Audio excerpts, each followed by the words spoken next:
Ով Տեր, լսիր արդարության, մտիկ տուր աղաղակիս, և ականջ դրի մաղոտքին, որ սուտ շրթունքներից չէ։ Թող քո երեսիցը դուրս գա իմ դատաստանը, թող քո աչքերը նային ուղղության վրա։ Դու փորձեցիր իմ սիրտը, և գիշերումը քննեցիր։ Դու կրակով հալեցրիր ինձ, և անիրավություն չգտար ինձանում։ Ես միտքս դրել եմ, որ իմ բերանը պատվիրանազանց չլինի։ Մարդկանց գործերի նկատմամբ քո շրթանց խոսքի պես զգույշ եմ կենում բռնավոր ճանապարհներիցը։ Հաստատիր իմ գնացքը քո ճանապարհումը, որ ոտքերս չգլորվին։ Ես կանչում եմ քեզ, որ դու լսես ինձ, ով Աստված։ Ականջդ ինձ մոտ դարձրու, լսիր իմ խոսքերը։ Փառավոր արա քո ողորմությունը, ով դու, որ հուսացողներին փրկում ես նրանցից, որ քո աջ ձեռին հակառակ են կենում։ Պահիր ինձ ինչպես աչքի բիբ,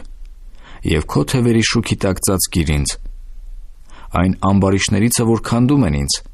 իմ անձի թշնամիներիցը, որ չորս կողմովս պաշարում են ինձ։ Նրանք փակում են իրանց պարարտ սիրտը, և իրանց բերանովը ամբարտավանություն են խոսում։ Հիմա մեր գնացքի չորս կողմովը պատում են մեզ, և իրանց աչքերը դրած են, որ մեզ գետնի վրա գցեն։ Նրանք նման են առյուծի, որ ցանկանում է գիշատել, և առյուծի ձագին, որ ծածուկ տեղերումը նստած է։ Վեր կաց, Տեր, առ նրան առաջը,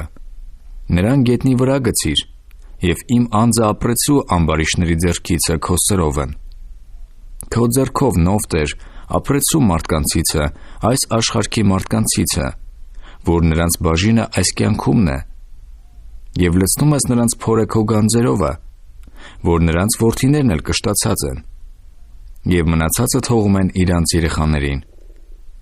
Բայց ես արդարությունով կտեսնեմ քո երեսը,